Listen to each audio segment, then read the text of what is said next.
We're live now. It's exciting. We're just trying to get things together. Guess who we have right here? JS Backstage.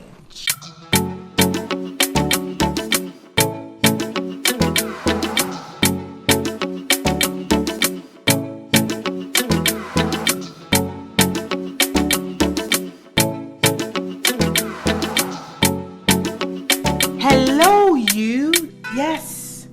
Welcome, welcome, welcome. This is Essence by Fola. And guess who we have here? Hey, JS Backstage. my name is Sarah, And I'm Jim. and we are JS JS Backstage. That's right. Hi there. For those who are just joining us for the first time, my name is Fola, and welcome to Essence by Fola, where we talk about relationships, lifestyle, career advancement, pretty much everything under the sun that you need to help you thrive in your personal and professional life. Today, it's a very special one because it's not like the usual videos that I create. We're doing a collab together with JS Backstage. We're going to be talking about some juicy content. We're going to talk about key tips that you need to know that will help your relationship thrive. So you don't want to miss this. So stay tuned while we get right in. All right. So, when we think about relationships, there's so many things that definitely helps relationship thrive and even get better. When we look at our personal lives, it's different for everyone. There's really no size fits all, I must say that. However, I believe that there are some fundamentals that when you apply will definitely help. So today we're sharing that. We're gonna start off, with JS Backstage, where you're gonna be sharing the tips that has actually helped them. And I'm gonna be sharing mine as well. So right now I'm gonna be turning over to Jim for him to share what his number one tip is to help your relationship thrive. Hi, Jim. Hi. Number one tip to help a relationship thrive: Yes. love your partner. Okay. I know when we talk about love, that's a big one, because I even had a video when I talked about that. People say, what exactly is love? Love your partner is easy to say. What would you say love truly is? Can you define love? Well, see, the problem is if you go to the dictionary and you look at all the definitions, the 3 pages of definitions of love, they're all touchy-feely affection, and they confuse love with affection, lust, desire, possessiveness. But love is none of those. Love is a verb. It's an action. It's what you do, and you love your spouse by helping with the dishes, by helping with the cooking, by being compassionate when they're not feeling well. Absolutely. By being supportive and caring about what they want to achieve in life and what they're trying to do at the moment, and what do they need. That love is selfless. It's not, and it's not demanding. That's when you practice loving your partner, then the relationship can't help but flower. Absolutely. Because you keep hearing people say is love enough, and that's a different conversation though, but I just want to just chime in there a little bit, because I believe that love really it covers so much. When you truly love someone, you can pretty much do almost everything. Relationships thrive where there is that unconditional love. So thank you so much, Jim, for that. That was absolutely fantastic. For me, I would say, even before we get to the point of love, when you are in a committed relationship, it's absolutely important for you to ensure that you are actually married to the right person. Before you even get into being in love, you need to be sure that you've made the right decisions. People get into the touchy-feely pieces.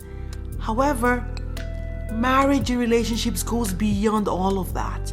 You need to ensure that there's a connection. You need to ensure that your belief systems align. You need to ensure that pretty much you guys have like similar goals. You need to ensure you have all of those things in place before you commit. Make the right choice. Pick the right person. That's actually for those that are single. I just cannot overemphasize that as well. So yeah, picking the right person will save you so much. How do you know who the right person is though? That's a good question. The fact is there's so many things. When you're dating, you need to get into conversations that you can peel the onion backwards. What exactly is this person like when they're angry? Are you with someone who always feels that they're always right? Or are you actually with someone who is actually loving, who wants to listen to you no matter what?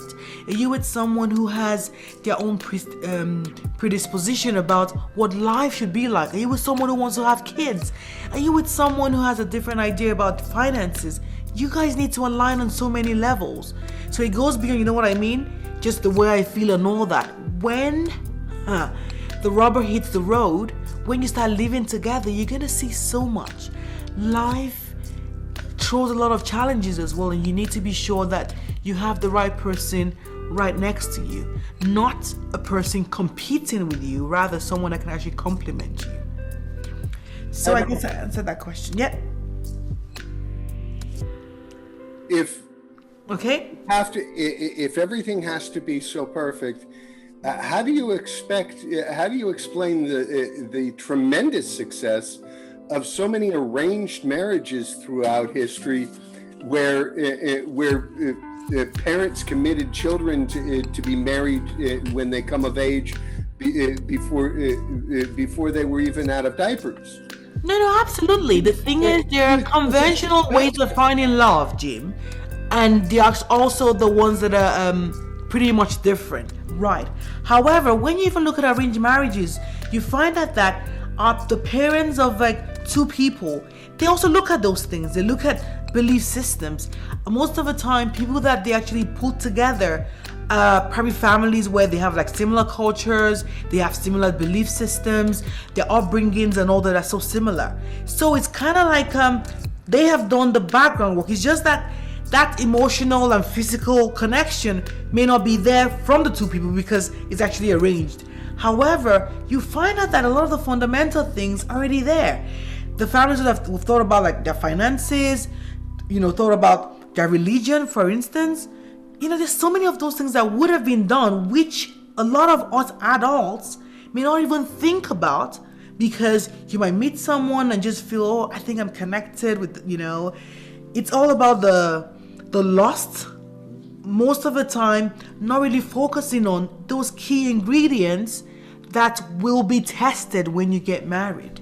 So yes, it actually works. At times you find that it doesn't work all the time, but I tell you, when people actually put together, like when it's arranged, families may have already done those homework, and that's why it actually lasts at times. Well, I'm not someone who believes in that.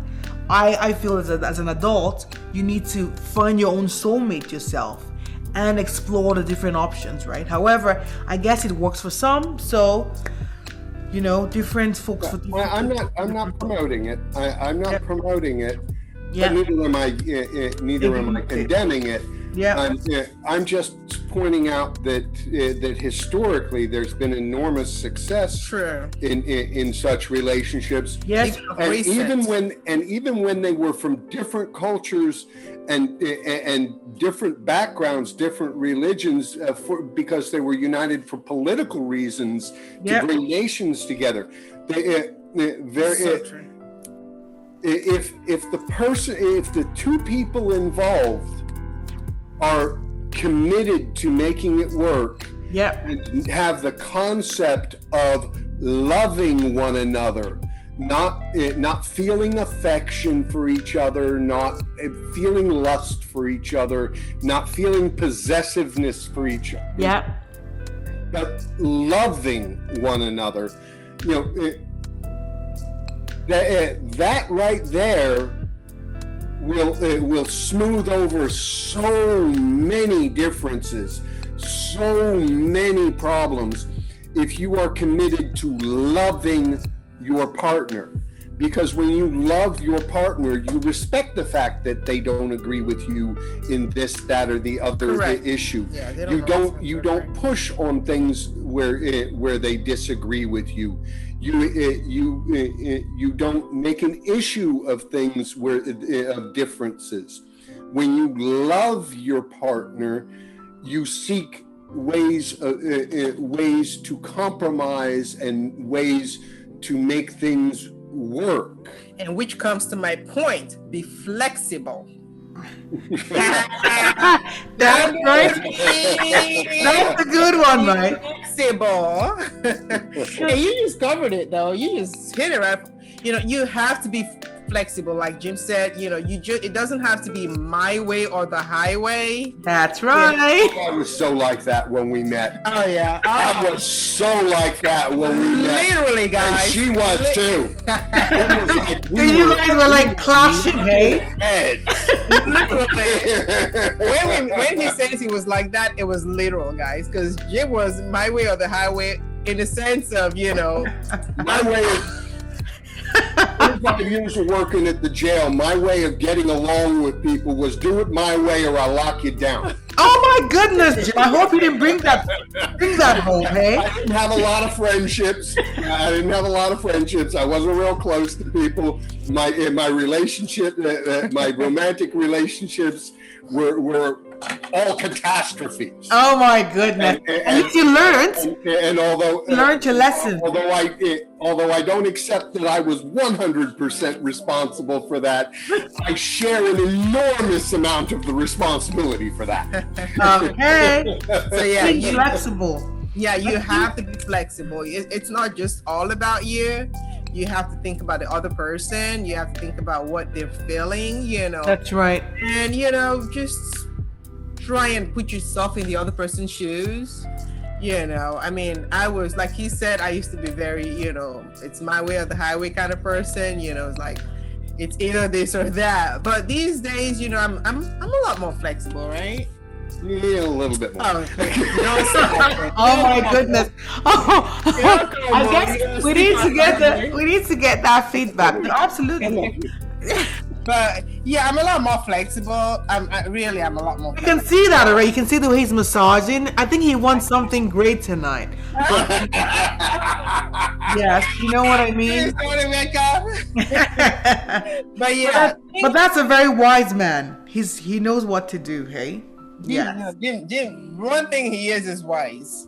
Yes. That's wise. Oh God. Okay. Oh my goodness. The thing is, you guys actually just, you actually hit the nail on the head. When we think about the flexibility, as Sarah said, and even Jim mentioned, it kind of rounds up to being intentional in marriage. You have to be intentional. You have to be thoughtful. Everything you do. You mentioned something about people coming together, for instance, for political reasons.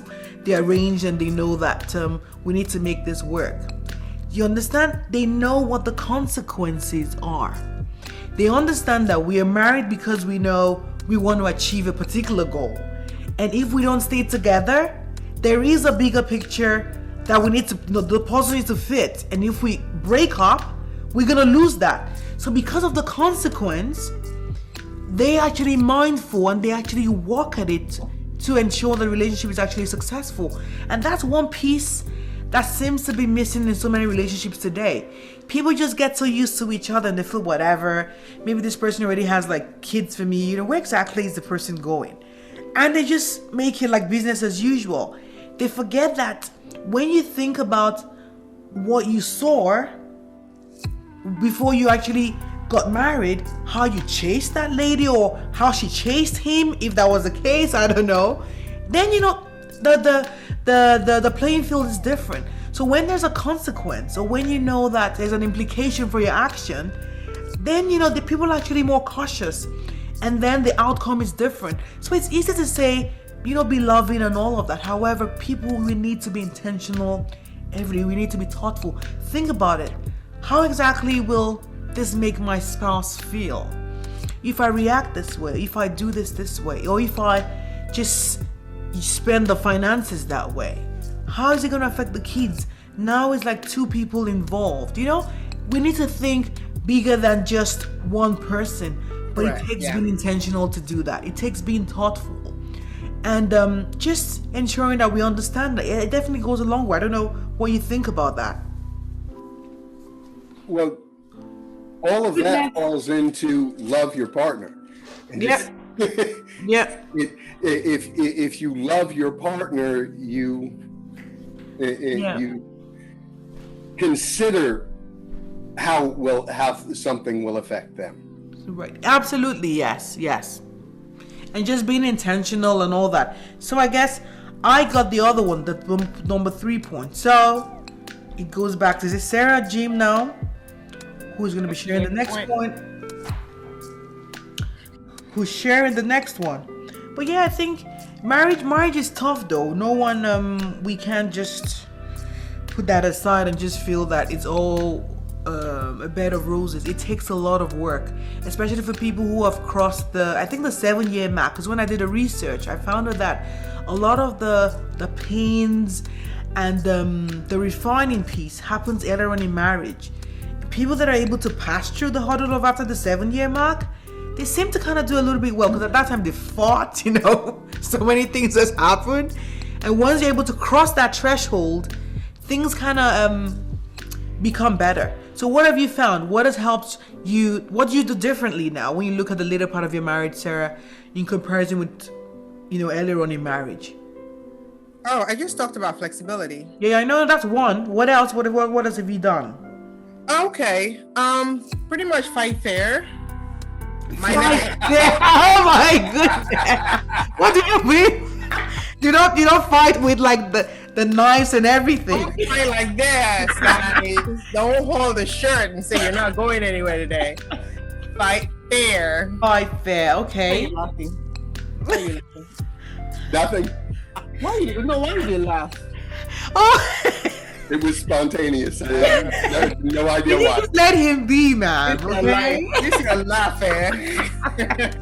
No, you're gonna sort it out later. So fight fair. So meaning that you need to think about the consequences, or you need to just tread a little bit softly. Pretty much, tread softly. Don't say things that you're gonna regret. Think about what you're saying before you say it.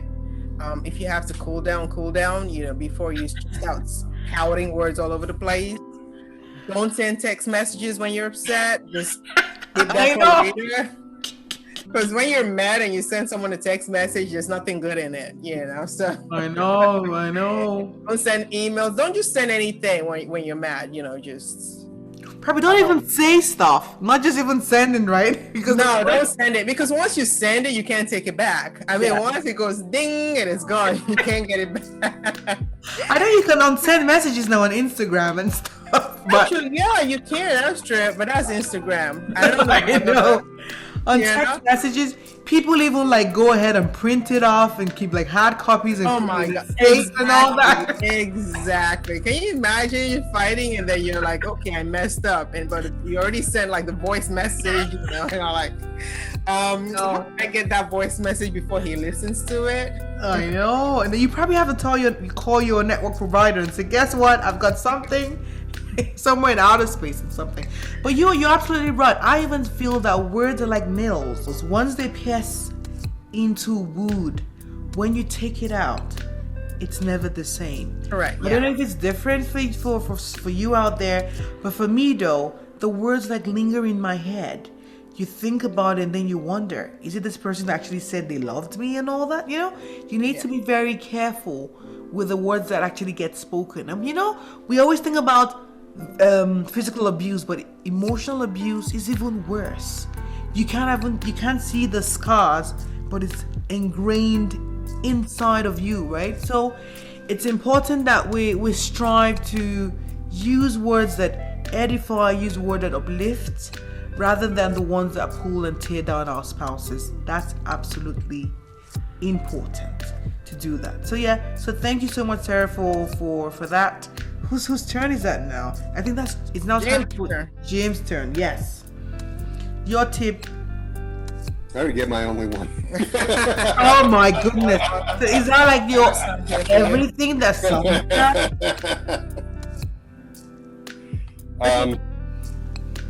Before you get, I could help you. I could jump in. My only other tip is when you get mad, bite your tongue, shut your mouth, don't speak. Don't speak at all. Don't speak. Bite your tongue, whatever it takes. If you're angry, nothing good is going to come out of your mouth. But sometimes when you bite your tongue, the women will be like, why are you quiet? Why are you quiet? Open your mouth. Why are you quiet? I know. Like, why don't you want to talk? Leave the house, leave the state if you have to, but keep your mouth shut. I know, but another thing is that why should we boil to a point where it gets so bad, right? Have you really thought about that? Because at times you wonder, like, when there's an issue, why do things get bad? Well, why don't we just always? I know. We're human. And when you're angry, you're not even thinking. You're not thinking. When you are angry, you do not think rationally. Correct. I don't care how rational you think your anger is. You're not thinking rationally when you're angry. Shut your mouth. Do whatever it takes not to say anything. Yourself from the situation until everybody is calm and you can think rationally and talk calmly, rationally, lovingly. Yeah. No. I think that's right. We just need to watch our words because it's absolutely powerful. And when we miss that, it's always back to walk. It's hard to walk back from that. People just try and make up, but you kind of have the hurt inside of you. Another thing I just thought about is when you're apologizing, right? You need to be sincere about it, right? Make sure your spouse feels the love and understands that you're definitely sorry for what you've done. You know, those sincere apologies, not like, okay, yes, you know, you want to hear the sorry, right? Okay, so sorry, right? And that isn't really beneficial. You know what I mean? Kind of like, you want it? Apology. Yes, I'm going to just push it out. Sorry, hey. You know, yeah. We need to be intentional. I just can't overemphasize this. It's interesting because some days ago, I was reading a manual with my husband. That was actually titled like Servant Leadership in Marriage, where they spoke about spouses need to see marriage as supporting and working for each other. You need to serve each other. That way, relationships are actually better. And it did bring out an interesting conversation even between the both of us. And I must say, it does work. Once your spouse feels that they have a partner that's really supportive, always there to help, always there to, you know, put their best foot forward to support you, I think the outcome is always better. What do you think, Sarah? I know you're nodding. You're kind of like, yes, that's it. No, I mean, yeah, no. Having a supportive spouse is, I mean, it does go a long way. If your spouse is not, I don't even know how you can be in a relationship with your spouse is not supportive to start with. Well, the reality, people are. That's the reality. True, but I don't know how to do it. Their marriage is made in hell. Correct. Because I've been in them. Hey, we're not talking. I'm sorry. You haven't. Well, you've been in them, but you weren't perfect. So no, I wasn't. Correct. So I was one of the demons in hell. So you're part of the party, hey? Yeah. You're not perfect. I'm not perfect. You're not perfect, and whoever else. No, none of us is perfect. Chances are, if you're in a relationship that's really bad, correct, you're at least part of it, if not the entire problem. Yeah, I love you, but you know, I mean, I'm just being frank. You know, we're not all perfect. Sarah. I'm being frank. But yeah, none of us is perfect. I thought her name was Sarah. We just have to work, you know, to try and make it better and, you know, be compatible and be flexible and all these things we're talking about. But It takes two. It takes two. You hit the nail on the head, because you could do everything, and still you may not get the outcome that you've always wanted, right? You have to be intentional. Your partner has to be intentional. It's a give and take situation. It's not one-sided. That's why I said you have to make sure you're with the right person. Make the choice wisely. That is so key. But one question I want, somebody who's you have to be committed to making the relationship work. Yep. So does your partner. Correct. Yeah. Two people. One person's commitment means nothing. Yes. Without the commitment of all other parties involved in the relationship. That's right. That's a business relationship.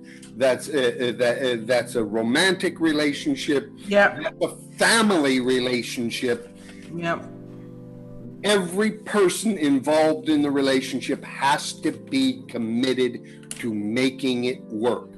And if there's one party not committed to making it work, then that party alone is capable of destroying the whole relationship. Yeah, absolutely. Yeah. No, you're right, but I just want to throw a little bit of a segue for this. So what about people who are listening right now who are not experiencing the intentionality? It's just like one-sided at this point. It feels like it's a dark space. What words do you have to say to them? What can they do right now? Yeah, because we know that, yes, we need to have all this, but now they're in it. But it's not the happily ever after they actually always wanted. So what steps would you advise them to take? There is one person and one person only who you can fix. Yeah. And that is yourself. When you are trying to fix a relationship, you look in the mirror and you fix you. And when you are as fixed as you can possibly be, and the other person refuses to meet you halfway, then it's time to leave the relationship. If there is abuse in the relationship, that's a no-no. Then it is time to leave the relationship. And I'm not a psychologist. I'm not a professional marriage counselor or any of that.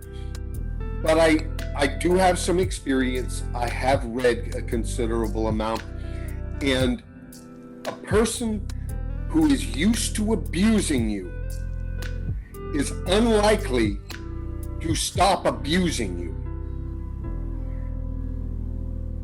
They may, after the end of the relationship, look at themselves and grow and get beyond that abusive behavior if they so choose. Correct. But you will always be a trigger for their abusiveness because they have been used to abusing you. That's right. I'm just going to keep doing it. Yeah.